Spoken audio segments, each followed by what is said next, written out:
Beef यखनी पुलाव तो आप सभी ने खाया होगा। आज आपके साथ मम्मा एक बहुत ही मज़ेदार स्पेशल कच्चे गोश्त का पुलाव शेयर करेंगी और ये आप सबके होश उड़ा देगा। ये इतना मज़ेदार टेस्टफुल चटपटा बनता है। चलिए रेसिपी जानते हैं। बिस्मिल्लाहिर्रहमानिर्रहीम। अस्सलाम वालेकुम friends, welcome back to you my YouTube cooking channel MM cooking food secrets. क्या आपने कभी कच्चे गोश्त का पुलाव खाया है या फिर आपने इस तरीके से बनाया है? चलिए रेसिपी जानते हैं। सबसे पहले इसे बनाने के लिए यहाँ पर हमने एक बड़ा पतीला लिया है, उसमें 1.5 कप यहाँ पर हमने कुकिंग ऑयल ऐड किया है, 3 तेज़पात के पत्ते, दालचीनी 2 टुकड़े और 3 से 4 काली मिर्च, 3 से 4 लौंग और एक बादियानी फूल। इसके बाद यहाँ पर हम इसमें गोश्त ऐड करेंगे। गोश्त को आपने 2 से 3 बार अच्छे से वॉश कर कर इसमें आपने ऐड करना है। यहाँ पर हम गोश्त को फ्राई करेंगे और यहाँ पर हमने तकरीबन 1 किलो गोश्त लिया है।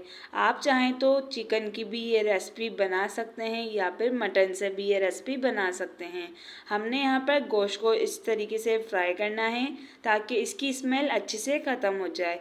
इसके बाद गोश्त को गलाने के लिए आपके पास 2 ऑप्शन हैं। आप चाहें तो यहाँ पर कचेरी पाउडर ऐड कर सकते हैं तकरीबन 2 टेबल स्पून, या फिर कच्चे पपीते का रस जो कि हर बाज़ार से आसानी से मिल जाता है, उसका आपने पेस्ट ऐड करना है। और 2 टेबल स्पून आपने यहाँ पर इसमें अदरक लहसुन का पेस्ट ऐड करना है।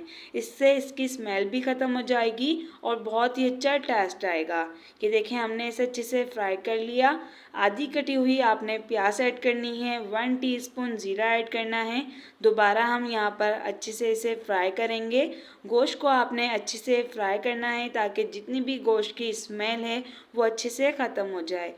गोश्त को भुनने के बाद इसमें हरी मिर्चों का पेस्ट ऐड करना है। ये तकरीबन 15 से 20 हरी मिर्चें हमने इसका पेस्ट बना लिया।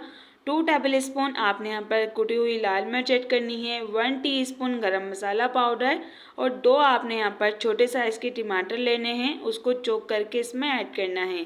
हरी मिर्चें आप अपना टेस्ट के अकॉर्डिंग इसमें ऐड कर सकते हैं। इसे फ्राई करने के बाद आपने यहाँ पर इसमें जो है पुलाव मसाला ऐड करना है। ये आसानी से आपको बाज़ार से मिल जाएगा। इसके बाद हस्बे ज़ायक़ा हम इसमें नमक ऐड करेंगे। और जब भी आप पुलाव बनाएं तो इसी तरीके से बनाइएगा। यकीन जाने आप यखनी पुलाव बनाना भूल जाएंगे। मिर्चें आपने अपना टेस्ट के अकॉर्डिंग रखनी है। इसके बाद यहाँ पर हम इसमें साबुत हरी मिर्चें ऐड करेंगे। इससे लुक वाइज भी अच्छा लगेगा और टेस्ट भी अच्छा आएगा। पुदीना ऐड करेंगे। पुदीने के बेहद फ़ायदे हैं। आपने यहाँ पर तकरीबन 1 मुट्ठी पुदीना ऐड करना है। पुलाव में इससे बहुत ही अच्छा टेस्ट आता है। आपने यहाँ पर इसे लाजमी ऐड करना है। अच्छे से मिक्स करेंगे। मिक्स करने के बाद अब हम यहाँ पर इसमें थोड़ा सा पानी ऐड करेंगे ताकि जितने भी हमारे मसाले हमने इसमें ऐड किए हैं वो जले नहीं। और जब हम यहाँ पर इसे मिक्स कर कर इसे कवर करेंगे तकरीबन 5 मिनट के लिए, ताकि हमारी जो भुनाई है मसालों की वो अच्छे से हो जाए। 5 मिनट आपने यहाँ पर इसे कवर करके रखना है। अब हम यहाँ पर इसकी मीडियम हाई फ्लेम करेंगे और इसकी भुनाई करेंगे। भुनाई आपने यहाँ पर इसकी अच्छे से करनी है। जब तक इसकी भुनाई अच्छे से नहीं होगी तो फिर आपके यहाँ पर पुलाव में जो टेस्ट है वो नहीं आएगा। सभी आपने टमाटरों को अच्छे से फोड़ना है इस तरीके से जैसे यहाँ पर हम कर रहे हैं। ये देखें, इस तरीके से आपने यहाँ पर सभी मसालों की भुनाई करनी है। इस तरीके से कच्चे गोश्त का पुलाव बनाया जाता है। यकीन जाने इतना मज़ेदार टेस्टफुल बनेगा कि आप यहाँ पर यखनी पुलाव बनाना भूल जाएंगे। अब हम यहाँ पर गोश्त को गलाने के लिए इसमें 2 गिलास पानी ऐड करेंगे। इसे अच्छे से मिक्स करेंगे और तकरीबन 15 मिनट के लिए कवर करके रख देंगे। ज़्यादा आपने इसे कवर नहीं करना, बस मीडियम टू लो फ्लेम करनी है और 15 मिनट के लिए कवर करना है। 15 मिनट हो चुके हैं। 2 से 3 मिनट यहाँ पर हमने इसे मीडियम हाई फ्लेम पे रखा और 15 मिनट इसे कवर के रखा। ये तकरीबन यहाँ पर हमारा जो गोश्त है वो 80 से 90% गल के रेडी है। ऑयल जो है वो अभी अलग हो चुका है और भुनाई भी इसमें अच्छे से हो चुकी है। चावल ऐड करेंगे। यहाँ पर हमने शेला दागी चावल लिए हैं तकरीबन 1 किलो। इसे तकरीबन हमने 40 से 45 मिनट के लिए पानी में डिप करके रख दिया था। पानी ऐड करेंगे अपने चावलों के मुताबिक। 1 किलो अगर आपने यहाँ पर चावल लिए हैं तो तकरीबन आपने यहाँ पर इसे 2 से 3 गिलास इसमें पानी ऐड करना है, क्योंकि यहाँ पर हमने इसे पानी में भी डिप करके रखा था। तो आप यहाँ पर अपने चावलों के मुताबिक इसमें पानी ऐड करिएगा। नमक आपने यहाँ पर इसमें अपना टेस्ट के अकॉर्डिंग रखना है। नमक इतना होना चाहिए कि जो यहाँ पर पानी अगर आप इसमें ऐड करें वो हल्का सा कड़वा लगे, तो इसमें बिल्कुल परफेक्ट नमक बैठ जाएगा। 5 मिनट यहाँ पर हमने इसे मीडियम हाई फ्लेम कर देखें अच्छे से इसे कवर करके रखा। यहाँ पर जो है वो खदकी आ चुकी है चावलों में। ये देखिए कितने मज़ेदार यहाँ पर हमारे चावल लग रहे हैं। ये देखें, आपने आराम से इसे मिक्स करना है। दोबारा आपने इसे मिक्स करने के बाद इसे कवर करके रखना है। ऊपर से हम ये देखें इस तरीके से इसे कवर करेंगे। मीडियम टू लो फ्लेम पर आपने यहाँ पर इसे कवर करना है दम पर। ये देखें यहाँ पर तकरीबन 10 मिनट हो चुके हैं। 10 मिनट यहाँ पर हमने इसे दम लगाया।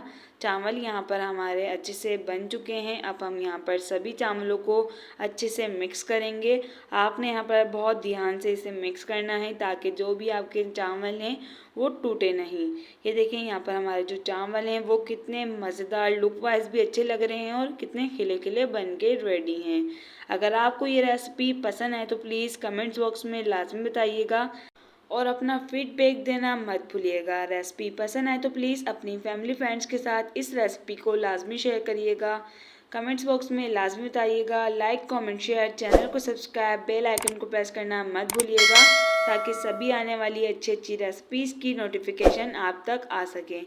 ये देखें कच्चे गोश्त का पुलाव बनाया है, तो देखें गोश्त यहाँ पर कितने अच्छे से नरम मुलायम आसानी से गल के रेडी है। अगर आप इस तरीके से एक बार कच्चे गोश्त का पुलाव बनाएंगे तो यकीन जाने यखनी पुलाव बनाना भूल जाएंगे। इस रेसिपी को लाजमी ट्राई करिएगा। इंशाअल्लाह सभी घर वालों को आपके बेहद पसंद आएगी और सब घर वाले आपकी तारीफ़ करेंगे। रेसिपी पसंद आए तो प्लीज़ लाजमी बताइएगा। जज़ाकल्लाह।